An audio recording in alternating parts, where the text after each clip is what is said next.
Bonjour Julia, Bonjour c'est Christian. vraiment un honneur et un plaisir, mais surtout un privilège de m'entretenir avec vous aujourd'hui dans le cadre de ce projet, ces programmes que nous avons lancés avec notre organisation, les réseaux des leaders épanouis, qui fait vraiment cette alliance avec le mois de l'histoire de Noir. Comme nous le savons, on a tous entendu dire que ça fait 30 ans que le Canada a désigné le mois de février comme le mois de l'histoire de Noir. Et on a entendu plusieurs discours. Et comme je vous ai dit avant que nous commencions, j'ai dit on a plus parlé des commémorations.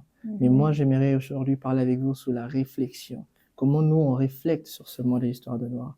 Alors, ma première question pour vous serait de savoir quelle vision vous avez et quel concept vous avez par rapport à ce mois de l'histoire de Noir. Comment vous définissiez le mois de l'histoire de Noir par rapport à ce que vous accomplissez aujourd'hui dans la société et dans notre génération? Quelle est votre vision et votre perception et le concept que vous avez appris pour le mois de l'histoire de Noir? D'abord, merci beaucoup pour l'invitation à vous et à votre équipe. Et c'est vraiment un honneur pour moi d'être ici et de partager non seulement ma vision, mais aussi ma perception de ce qui se passe. Et je vous félicite vraiment pour cette initiative.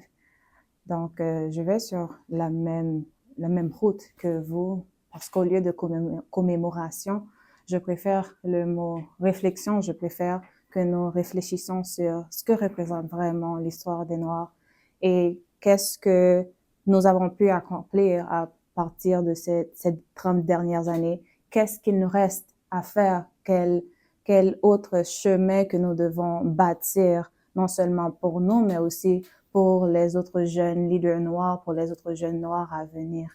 Et bon, ce que ma vision vraiment pour, non seulement pour la communauté actuelle, mais aussi pour la communauté à venir, c'est vraiment de ne pas uniquement regarder et commémorer ce que nos ancêtres ou nos prédécesseurs ont fait, mais aussi il faut regarder au futur et de voir, comme je l'avais déjà mentionné, qu'est-ce qui n'a pas encore été fait. Et aussi, je parle toujours de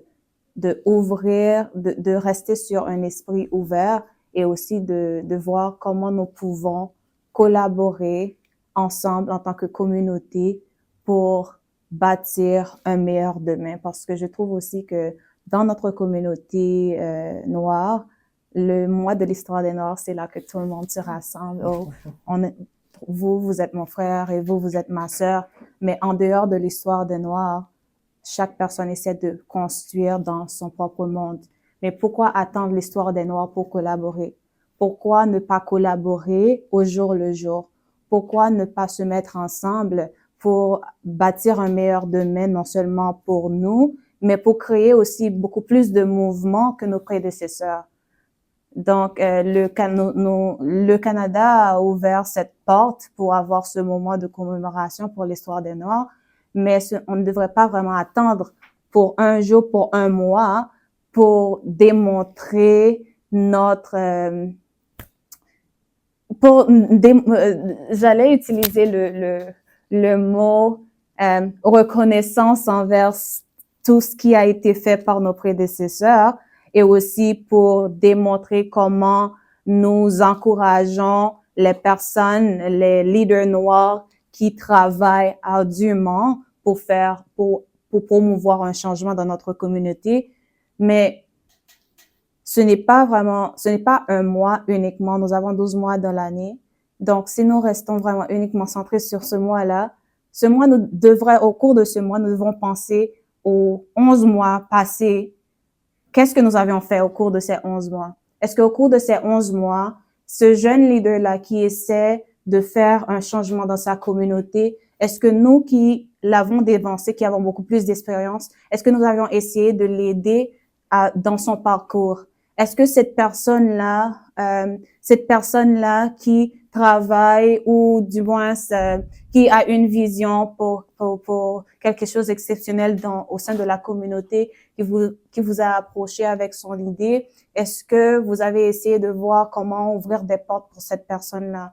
Est-ce que lorsque vous regardez en ligne, vous voyez une organisation centrée sur non seulement la, la motivation. En anglais, on dit empowerment. Donc, j'essaie de me rappeler du mot en français. Donc, l'autonomisation, non seulement des jeunes noirs, mais de la communauté noire en général, ou du support des entrepreneurs noirs ou n'importe quoi en rapport à la communauté noire. Et vous connaissez potentiellement un fonds qui pourrait les aider, ou vous êtes même investisseur qui pouvait supporter, que ce soit cette petite entreprise noire ou du moins cette organisation. Est-ce que vous avez même pensé à les aider? Donc, je trouve que souvent, lorsqu'il y a un tel thème autour d'un mois, souvent c'est là, durant ce mois-là, toutes les organisations, toutes les personnes de renom, ils prennent cela comme pour opportunité pour démontrer que oui, j'investis dans la communauté noire, oui, j'aide la communauté noire, mais en dehors de ce mois-là, il n'y a presque rien. Mais c'est une réflexion non pas seulement pour nous qui sommes dans la communauté noire, mais aussi pour les autres. Mais là, je vais vraiment me centrer sur nous qui sommes dans la communauté noire. Essayons de réfléchir, de prendre le mois de février, il nous reste 1 ou 2 semaines, je dirais. Oui. Donc, oui, c'est bien de commémorer l'accomplissement des leaders qui sont encore là et ceux qui nous ont déjà devancés. Mais aussi, c'est très important pour nous, en tant que personnes, en tant que citoyens, en tant que leaders nous-mêmes, de réfléchir sur ce que nous faisons au jour le jour, qu'est-ce que nous faisons pour améliorer le conditionnement de notre communauté et comment nous, en tant que personnes, en tant que citoyens, en tant que leaders, nous pouvons aussi collaborer avec d'autres membres de notre communauté pour faire avancer ce que les leaders qui nous ont précédés, le travail qu'ils ont commencé, ce n'est pas encore achevé. Nous devons le faire, non pas uniquement durant le mois de l'histoire des Noirs, mais c'est un travail qui doit se faire au jour le jour. Excellent, excellent. Beaucoup de leaders ont beaucoup parlé sur le fait que nous nous levons sur les épaules de celles et ceux qui nous ont, comme tu l'as dit, dévancés déjà, qui ont dressé une table pour nous ou peut-être qui ont travaillé ardemment pour que nous puissions avoir une place sur certaines tables. Ma question pour vous serait de savoir quel héritage que vous avez reçu, par exemple, quel héritage qui vous a aussi peut-être le plus inspiré et influencé dans l'impact que vous apportez aujourd'hui dans la communauté, sans oublier que vous êtes une fondatrice d'une organisation qui impacte énormément au sein de la communauté, qui aide les jeunes, qui aide plusieurs personnes dans la communauté aujourd'hui. Mais quand on voit le mot de l'histoire des Noirs, est-ce qu'il y a un héritage qui vous a beaucoup plus impacté, beaucoup plus inspiré dans la manière dont vous agissez aujourd'hui dans notre génération? J'aime trop cette question. Je crois que lorsque nous conversions un peu plus tôt, vous m'aviez aussi mentionné qu'il y avait quelqu'un qui vous avait dit, l'héritage c'est quand même grand, il y a les parents, il y a les mentors. Oui. Je pars aussi sur cette idée, mais si je vais combiner tout ça, moi, c'est beaucoup plus la résilience que j'ai vue dans l'attitude de nos prédécesseurs. Donc, oui, il y a vraiment beaucoup de choses, mais je vais beaucoup plus me centrer sur la résilience. Le pourquoi, c'est comme vous l'avez mentionné, je suis aussi fondatrice et pour garder un impact, il nous faut vraiment cette résilience. Et aussi, ce savoir que potentiellement qu'aujourd'hui, nous ne pouvons pas avoir cette chose, mais il faut vraiment continuer le travail et avoir la vision que nous allons réussir demain. Parce que n'oublions pas que certains de nos prédécesseurs, ils n'ont pas vu la liberté. Et il y a beaucoup de choses qu'ils n'ont pas vues, mais ils avaient l'espoir qu'un jour, peut-être pas moi, mais mes descendants, ils le verront. Donc, c'est aussi cette perspective que je prends toujours avec moi au sein de notre organisation à but non lucratif. Donc, c'est de cette résilience qu'avaient mes ancêtres. Ils m'ont légué cette résilience, cette force, cette courage, cette vision de penser grand, cette croyance de voir que potentiellement, je ne vois pas encore le fond du tunnel, mais je sais qu'un jour, je vais voir la lumière. Mais il me faut continuer à travailler. Je ne peux pas rester sans travailler. Donc, c'est ça le point. Donc, continuer à travailler, continuer à frapper sur les portes, continuer à parler, continuer à s'exprimer et éventuellement, potentiellement que ce sera pas moi, potentiellement ce sera l'autre personne, l'autre directeur, l'autre directrice qui verra le fruit de ce travail préliminaire, mais un jour, quand même, nous verrons la lumière. Ah, excellent. C'est comme avec Martin Luther King qui a dit « I have a dream », I have a dream. mais qui n'a peut-être pas vu cette beauté de ce travail qu'ils ont fait durant ces années-là. J'ai aimé ce que vous avez dit en termes d'avancement. Vous avez dit qu'il faut travailler, il faut aller, il faut avoir cet espoir qu'un jour on verra la lumière au fond du tunnel. Parfois, on rencontre des obstacles. Toujours.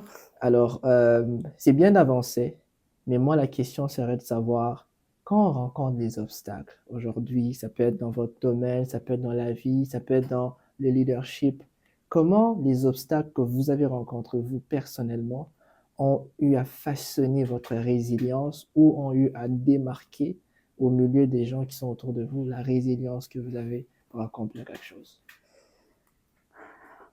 Je dois dire que dès qu'on est leader, et ceci, lorsque je parle de leader, le leader, c'est un trait, non pas un titre, c'est ce que je dis, c'est ce que je crois. Donc ça, c'est ma perception, c'est un trait, non pas un titre. Nous allons toujours rencontrer des obstacles. Et pour moi, les obstacles, ce sont des tests. Ce sont des tests de maturité. Donc, ce sera vraiment la façon de percevoir cet obstacle, la façon de faire face à cet obstacle. C'est ce qui va démontrer est-ce que vraiment on est digne de porter le nom de leader, en fait. Donc, pour moi, j'ai rencontré beaucoup d'obstacles, que ce soit au sein de l'organisation en soi ou dans ma vie personnelle. Mais pour moi, je crois toujours que quelqu'un, et surtout un leader, il faut avoir un grand pourquoi. Parce que souvent dans la vie, nous allons rencontrer des obstacles, mais si notre pourquoi est très faible, c'est facile de laisser tomber. Mais si nous avons un grand pourquoi, parce que souvent nous n'allons pas voir le comment, mais étant donné que nous avons le pourquoi, lorsque nous faisons face à l'obstacle en soi, nous allons chercher le comment résoudre le problème. Et il y a certains obstacles, il y a des obstacles qui sont beaucoup plus grands que d'autres, mais il y a aussi des obstacles qu'à nous seuls, nous pouvons les résoudre. Moi, je suis je recommande toujours aux gens de rechercher des mentors parce que des fois, nous faisons face à des obstacles qui nous affectent grandement mentalement et souvent, bien que nous ayons un grand pourquoi, nous avons besoin de cette aide, ces mots d'encouragement pour nous aider à avancer. C'est l'une des raisons pour lesquelles je recommande fortement à tout le monde et surtout si nous sommes des leaders qui dirigent, que ce soit une équipe et autres, de bâtir son réseau de support. Donc, lorsque nous faisons face à certains obstacles, nous ne sommes pas obligés de porter le fardeau seul. Nous pouvons aller vers notre groupe de support et partager. Et je me rappelle pas de cette phrase, je crois que c'est les idées font jaillir la lumière. Je me rappelle pas forcément de ça, mais c'est beaucoup plus l'idée que lorsque nous nous regroupons ensemble et nous mettons sur la table un problème, et il n'y a plus seulement vous, Christian, mais il y a plusieurs autres personnes qui peuvent voir le problème sous différents angles et ensuite ils peuvent vous donner des pistes de solutions.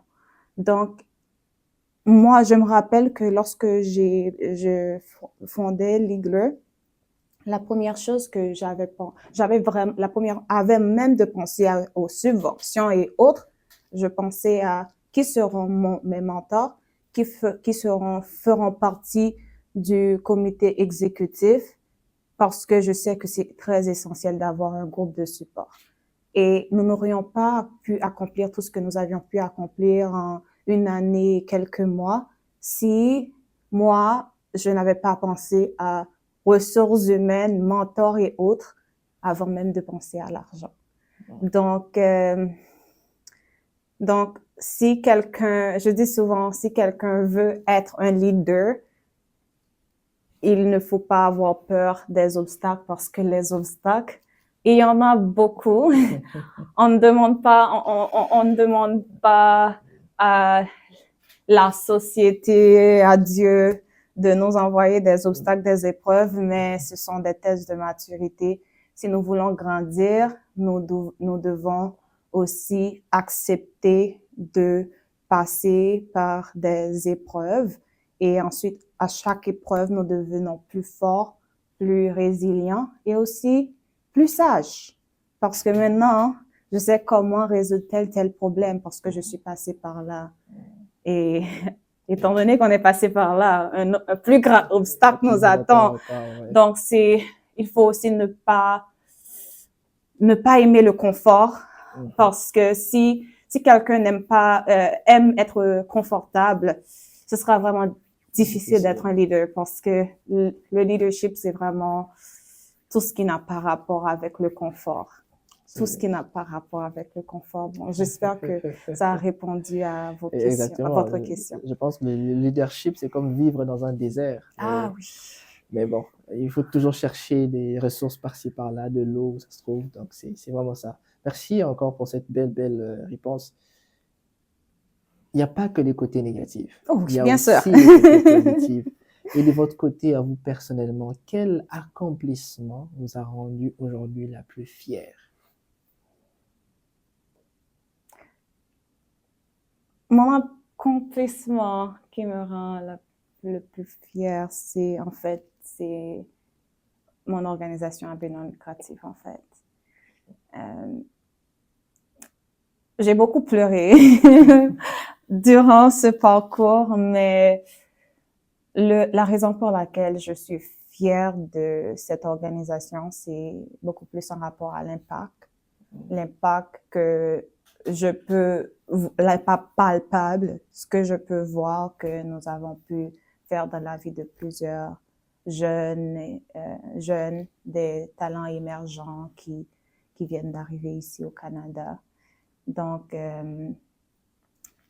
samedi prochain, nous aurons la cérémonie de graduation de notre premier programme de mentorat où nous avons jumelé 55 jeunes et talents émergents. Donc, ça, c'est quand même un grand accomplissement pour nous parce que c'était notre toute première cohorte et nous avions eu plus de 45 mentors de diverses industries et de différentes compagnies aussi.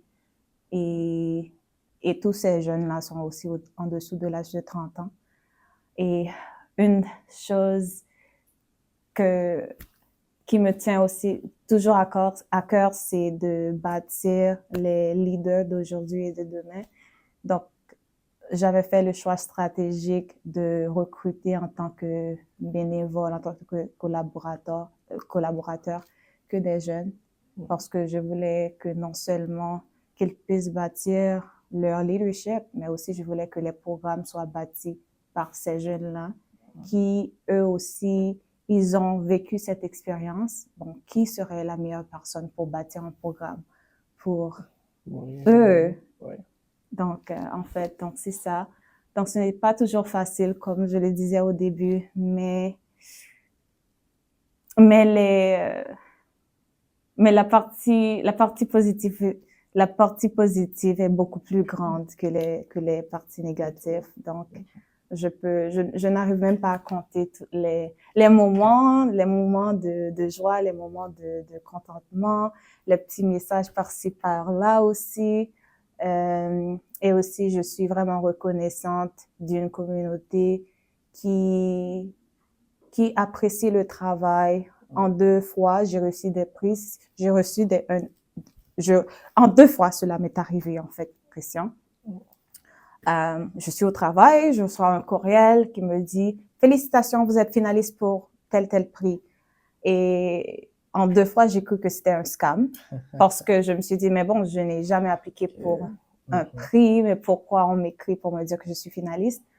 Et ensuite, ce n'est pas un scam, c'est quelqu'un qui m'a nominé pour un prix.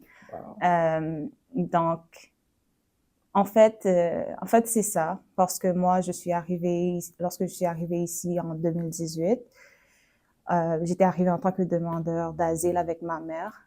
Donc, ce n'était vraiment pas facile et j'avais toujours en tête de soit investir dans une organisation qui dessert la communauté de jeunes nouveaux arrivants immigrants ou du moins d'établir cette communauté. Mais avec le temps, je me suis beaucoup plus centrée sur les jeunes professionnels, les jeunes talents émergents. Et donc, mais je n'avais jamais en tête de commencer cette initiative-là aussitôt. Il y avait beaucoup d'embûches, mais l'aspect positif remporte la victoire, je veux dire. Non, mais c'est très inspirant aussi de voir que on est là, on pense parfois dire qu'on va investir dans certaines choses ou dans certains accomplissements que les autres font, mais ça se retourne que nous devons bâtir en fait un environnement dans lequel nous devons investir nous-mêmes. C'est vraiment inspirant. Avec mon organisation, on a un slogan. Le slogan, c'est « Oser briller ». Oui, j'adore. Alors, moi, j'aimerais vous poser cette question par votre expérience, par votre parcours. Comment vous pouvez définir le sens de ce mot « oser briller » à travers tout ce que vous avez réalisé comme accomplissement? Ce mot « oser briller », comment vous le définirez aujourd'hui? Vous le définirez aujourd'hui? Avoir de l'audace. Ça, c'est ma définition. Si je peux penser à tous mes accomplissements, c'est parce que j'avais beaucoup d'audace et je n'avais pas peur d'avoir de grands rêves. Je ne laissais jamais personne me limiter parce que, franchement, lorsque je suis arrivée ici, ma mère, il y avait que ce soit des amis ou d'autres personnes, lui donnaient toutes sortes de recommandations. Donc, par exemple, il y a des travaux pour immigrants, il y a ci, il y a ça, mais je ne me détournais jamais de mon rêve. Je me disais toujours que ce sont leurs limites, pas ma limite. Je me connais, je sais que, et aussi c'est de croire en soi, ok? Parce que nous allons toujours trouver des gens qui vont essayer d'imposer leurs limites sur vous. Je dis souvent, si quelqu'un te dit que tu ne peux pas faire ci, tu ne peux pas arriver à faire ça, parce que soit que tu es une minorité, tu es une femme, c'est leur limite, pas ta limite. Donc, ne laisse jamais leur limite t'influencer. Concentre-toi sur ce qui est within your control. Donc, ce que tu peux contrôler. Tu peux contrôler ta connaissance. Tu peux contrôler comment tu te présentes aux gens. Tu peux contrôler tes compétences, etc. Donc, concentre-toi sur ça. Tu peux contrôler ton réseau aussi, comme quels sont les gens qui font partie de ton réseau. Donc, concentre-toi sur ce que tu peux contrôler et ensuite, garde tes yeux fixés sur ton objectif et sois audacieux et continue et avance. Je parlais tantôt avec le vidéographe et nous parlions un peu de mon parcours et je lui disais comment que pour mon premier stage, je me rappelle après avoir lu le profil du candidat, je me suis dit, mais Judia, ils ne vont jamais t'appeler. Pourquoi même tenter? Mais j'ai quand même tenté. Je me suis dit, mais bon, le pire qui puisse être arrivé, c'est qu'ils me disent non. J'ai fait mon stage là-bas parce que j'ai été audacieuse. Donc, je n'ai pas entendu les autres qui me disaient normalement. Dès qu'on entend le normalement, mais ça c'est ton normalement, ce n'est pas, si on enlève le normalement, ça n'existe plus, tu vois. Donc, je dis toujours aux jeunes qu'il faut être audacieux aussi, qu'il faut croire en soi, parce que dans la vie, dans cette société, il y aura toujours des gens qui vont essayer de déposer leurs limites sur nous. Et souvent, ce n'est pas dans une façon de nous rabaisser, mais c'est parce qu'ils veulent nous protéger. Ils ne veulent pas que nous échouons. Mais ce qu'ils ne se rappellent pas, c'est que potentiellement que cette voie-là n'avait pas marché pour X personnes, mais je ne suis pas X personne. Laisse-moi tenter ma chance. Et nous allons souvent voir que il y aura la grande majorité des gens qui vont nous dire de ne pas faire ça, de ne pas faire ci, de ne pas faire ça. Souvent, ce sont des gens dans notre communauté, dans notre famille, qui vont nous dire, mais essaie d'étudier ça parce que tu sais, tu es immigrant, il faut vraiment t'assurer d'avoir quelque chose qui puisse, où tu peux avoir un emploi stable. Et oh, mais c'est parce qu'ils veulent ton bien-être. Mais moi, je prône l'audace. Non, magnifique. J'ai aussi un terme que parfois je n'accepte pas facilement, mais c'est parce que ça m'a échappé. Des fois, les gens vont te dire, par exemple, comme en réalité, c'est pas pour nous, c'est bon, c'est pas pour toi, Oui. pas pour nous, c'est pas pour toi.